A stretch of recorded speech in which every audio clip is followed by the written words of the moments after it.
어둡죠? 네. 목사님 얼굴 안 보이죠? 네. 목사님 원고를 잘 못 외웠는데 그냥 해볼게요. 목사님 목소리만 듣고 오늘은 이렇게 예배를 드려보려고 합니다. 다들 청년부 예배 주제를 아마 보았을 거예요. 그래서 1월 한 달 동안에는 물음표에 대한 이야기를 같이 한번 해보려고 합니다. 조금 불편해도 조금 불편함을 설교 그렇게 길지 않을 것 같아요. 다 못 외워서 한 15분만 참으면 되지 않을까 하는 생각이 듭니다. 누가 왔는지 안 보이니까 속으로 편하기도 하면서 엄청 궁금하기도 하네요. 여러분들은 성경 인물 중에 누구를 제일 좋아하나요?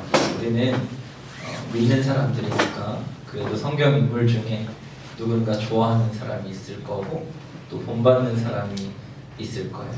그런데 대부분의 성경 인물들을 우리가 본받고 싶은 이유는 그 성경 인물들이 그래도 제법 괜찮은 끝맺음을 맺었기 때문이죠. 인생의 말년엔 부자가 되었거나 아니면 평안하거나 아니면 가정이 뭔가 제대로 뭔가를 이루었거나 업적이 있거나 사람들이 지금까지도 존경하기 때문이죠. 그런데 그들의 인생에는 꼭 그러한 순간만 있었던 것은 아니에요. 창세기 6장에 노아는 500세 되던 해에 하나님께서 부르셔서 방주를 짓기 시작했어요.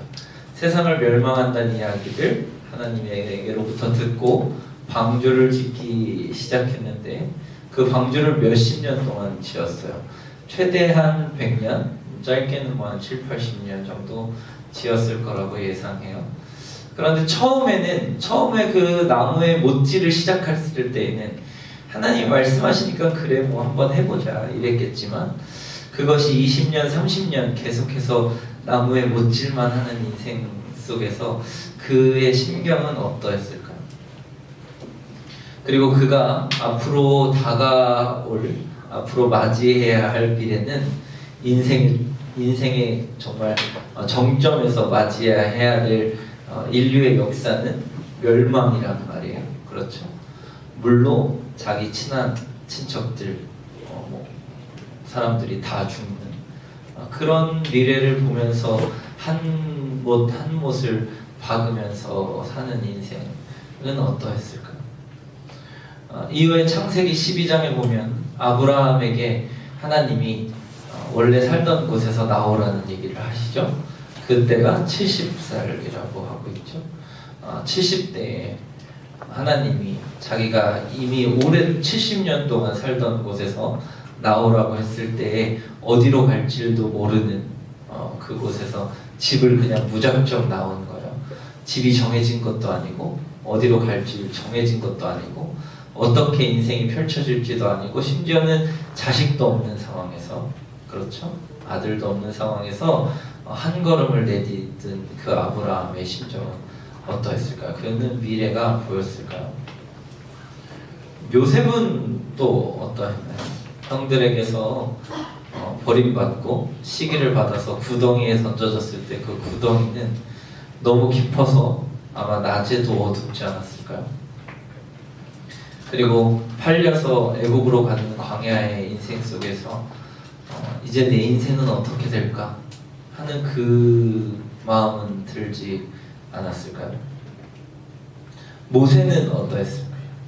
모세는 애굽에서 이스라엘의 온 민족을 책임지면서 나왔을 때 그 앞에 바다가 가로마가 있을 때 모세의 심경은 어떠했을까요? 가나안 땅에 거의 다 도착했는데 하나님 들어가지 말라 그래서 그 땅을 뒤돌아서 등져서 다시 광야로 걸어갔을 때 모세의 심정은 어떠했을까요? 다윗은 또 어떠했나요? 여러분 다윗 좋아하죠? 그런데 그 다윗도 자기가 너무 존경하고 사랑했던 그런 장인어른에게 목숨을 위협받고 쫓겨났을 때 미친 척하면서 적군에게 가서 몸을 빌붙지 않으면 살아날 희망이 없을 때 광야의 동굴 속에서 숨어서 지냈을 때 그 동굴은 어떤 동굴이었냐면 그 사울 왕이 용변을 보던 동굴이었어요. 그런 동굴, 어두운 동굴, 미처 한치도 볼 수 없는 동굴. 심지어는 용변을 보고 있는 뒤에서 그 사울 왕의 옷자락을 베었는데도 모를 정도의 깜깜한 그런 곳에서 지내는 다윗은 어떠했을까요? 그 위에 우리가 이제 지난번에 주제로 사사를 좀 봤었죠. 사사들, 나라를 빼앗기고 잃어버렸을 때, 아무것도 할 수 있는 것이 없을 때, 아무것도 돕는 사람이 없을 때 홀로 일어나서 맞서 싸우려고 하는 의병 같은 그런 사람들, 그들은 어떻게 그 어두운 시대를 살아갔을까요?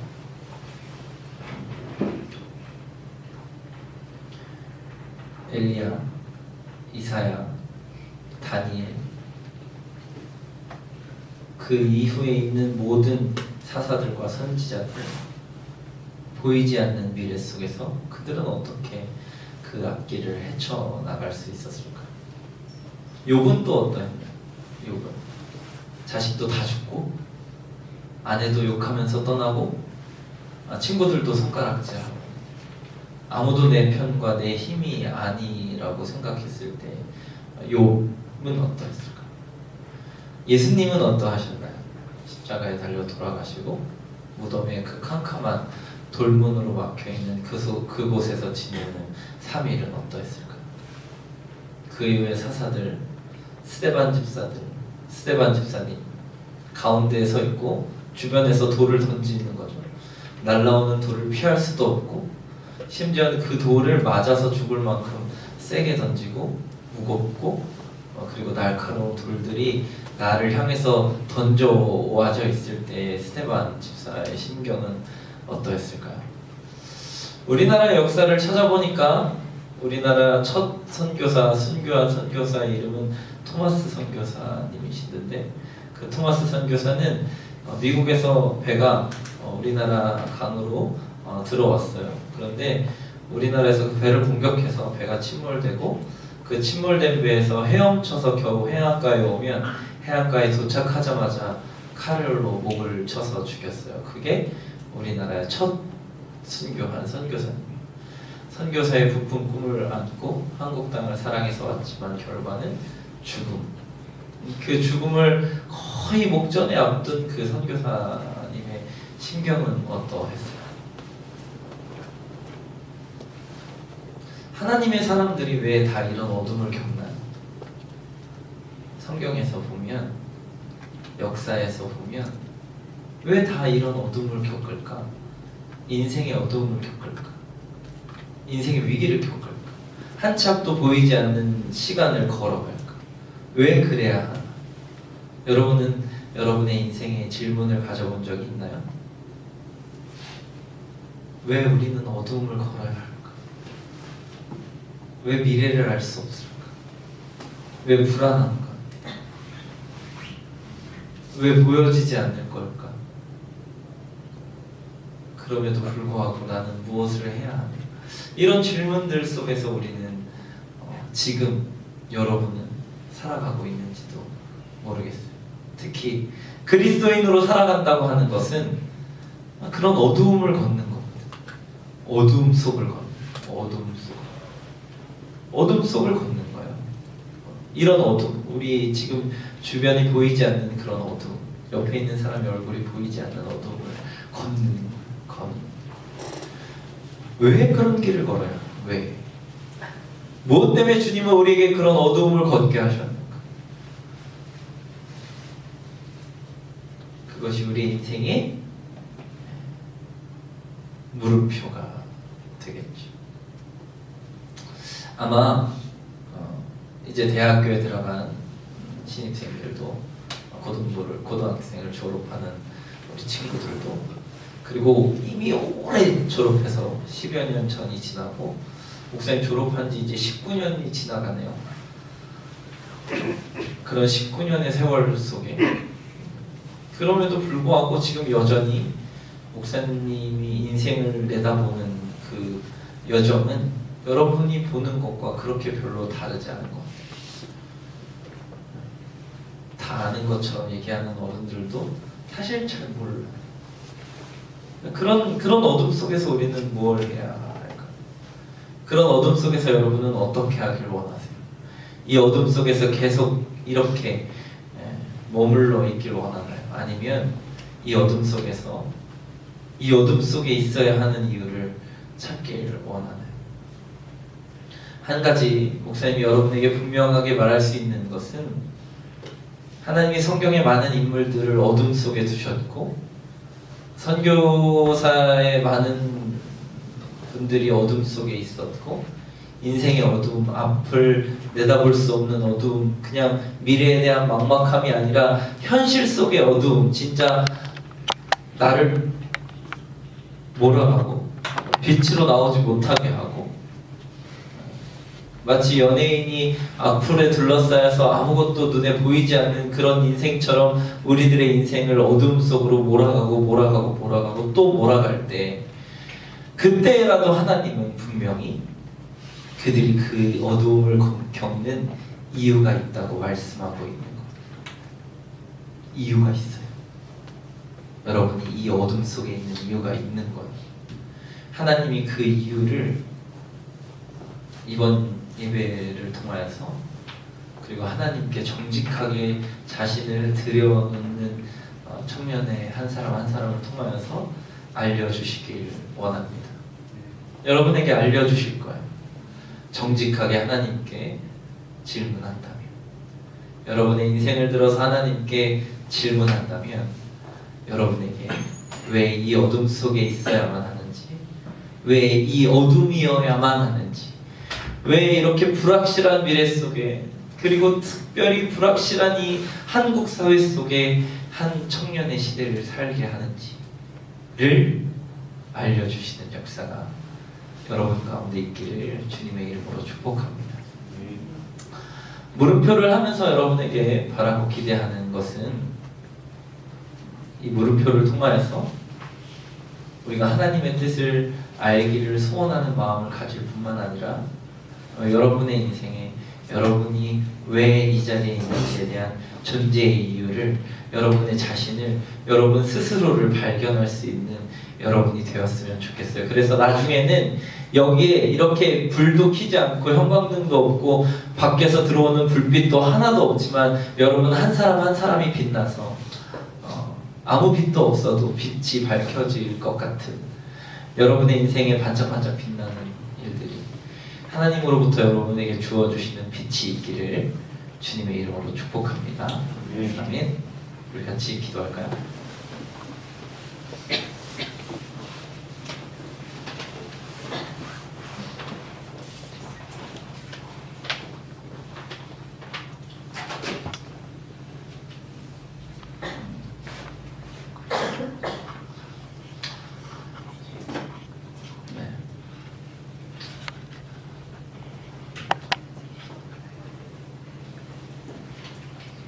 이 시간 기도할 때 우리들의 자신을 좀 더 정직하게 보는 기도를 드렸으면 좋겠습니다.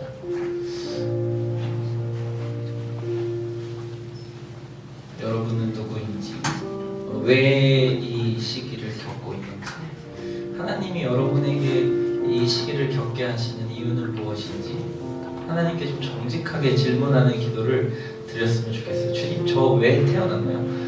왜 한국 땅에서 저를 태어나게 하셨고, 왜 이 자리에 나오게 하셨고, 왜 주님이 이곳에서 이 예배를 드리게 하셨고, 나는 누구인지, 나는 무엇인지, 나는 왜 주님이 부르셔서 예배를 드리고 있는지, 나는 왜 이 길을 걸어가고 있는지 하나님 좀 알려달라고 정직하게 우리 자신과 우리들을 돌아보면서 이 시간 다 같이 기도했으면 좋겠습니다. 기도하시겠습니다. 하나님, 하나님 우리 가운데 하나님 인생의 한계를 알 수 없는 하나님 정직하게 하여 정직하게 주님과 자신을 내가 무엇인지 어떤지 깨닫는 역사가 있도록 하여 주시옵소서. 수많은 성경에 하나님 위기와 어려움과 인생의 어두운 시간을 지나가시고 그러면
목사님이 여러분들이 예배 시간에 뭘 하고 싶은지 적었던 종이 기억나죠? 그거 목사님 아직도 갖고 있어요. 그리고 아주 가끔 생각나면 꺼내보고 누가 뭘 하고 싶어 했지 라며 기도하고 있는데 여러분이 그때 그 적었던 그리고 지금도 꿈꾸고 있는 그 미래 가는 길이 보이나요? 보이지 않죠. 목사님 아까 설교했던 성경의 인물들도 그 순간, 그 어둠의 순간 아무것도 보이지 않았을 거예요. 그 아무것도 보이지 않는 그 순간에 그들이 할 수 있었던 유일한 것은 믿는 것밖에 없었던 거죠. 믿는 것밖에. 가다가 더 큰 운동에 빠질 수도 있고 함정에 빠질 수도 있지만 그럼에도 불구하고 그냥 걸어가는 건 그 어둠 속에서 길을 볼 수 있는 그 한 분을 그냥 믿고 그분의 손을 잡고 가는 거예요. 여러분들이 적어냈던 그 미래들 보이지 않지만 어떻게 갈지도 모르지만 그럼에도 불구하고 오늘 하루를 여러분이 살아갈 수 있는 힘은 그럼에도 불구하고 여러분이 그 미래를 꿈꿀 수 있는 힘은 믿는 거잖아요. 그렇죠? 어둠 속에서 우리가 할 수 있는 것은 믿는 거라는 거예요. 믿는. 그래서 히브리서 11장은 그 선조들을 성경에 나온 인물들을 믿음이라고 이야기하고 있어요. 믿음. 어둠 속에서 우리가 해야 될 일은 믿음이라는 거죠. 여러분 오늘 기도할 때 우리 마지막으로 한 번 더 기도할 텐데 하나님이 이 어둠 속에서 반드시 나를 인도하여 낼 것이라고 믿음의 기도를 드렸으면 좋겠습니다. 하나님 여러분을 반드시 인도하실 것입니다. 그 앞이 한치 앞을 알 수 없는 어둠 속에서라도 모든 것을 보실 수 있는 그 유일한 분, 그 한 분 하나님을 믿는 것이 어둠 속에서 우리 청년들이 그리고 우리 인생들이 할 수 있는 일이라는 것입니다. 이 시간 기도할 때 그 하나님을 믿음으로 고백하며 기도했으면 좋겠습니다. 하나님 나의 앞길을 인도하여 주옵소서.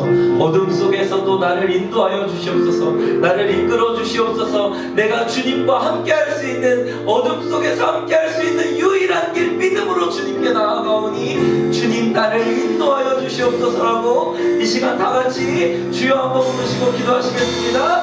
주여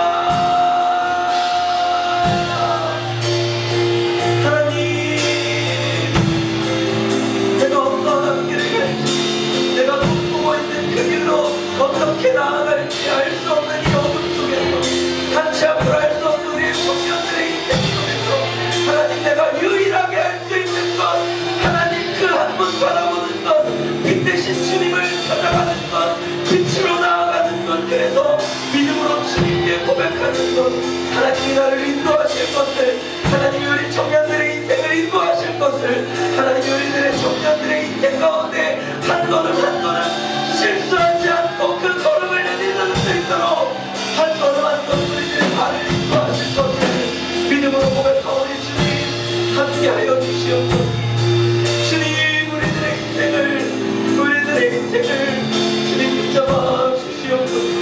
하나님 우리가 이 어둠 속에서 할 수 있는 것은 주님을 믿는 길밖에 없습니다. 하나님 인생의 앞길을 볼 수 없는 사람이 유일하게 할 수 있는 것은 인도하실 하나님을 믿는 것밖에 없음을 고백합니다. 그렇게 우리 한 사람 한 사람이 주님 앞에 믿음의 사람들이 되기를 소원합니다. 어둡기 때문에 믿을 수밖에 없는 그 길, 그 길을 우리 청년들이 선택할 수 있도록 도와주옵소서.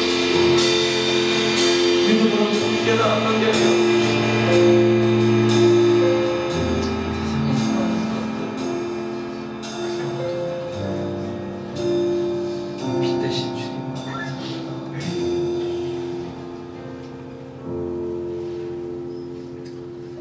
사랑이 많으신 하나님 우리 청년들의 인생을 주님께 맡깁니다. 내가 어떠한 인생을 살아갈지 아직은 내가 계획하고 내가 꿈꾸는 것만 있을 뿐 실제적인 무엇도 아무것도 없는 우리들의 인생을 주님께 맡깁니다. 때로는 오늘의 이 예배처럼 어두움일 수 있는 우리들의 인생을 주님께 맡깁니다. 주님, 이 맡기고 이 믿는 것이 우리가 어둠 속에서 할 수 있는 유일한 길임을 고백하고 주님과 동행할 수 있는, 어둠 속에서도 밝히 보여지는 주님과 함께 갈 수 있는 우리 청년들이 되도록 인도하여 주시옵소서.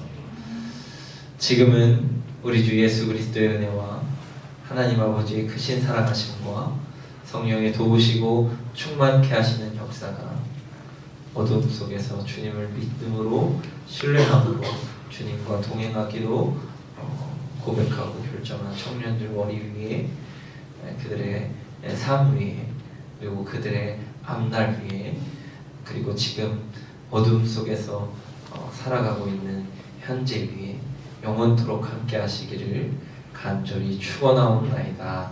아멘.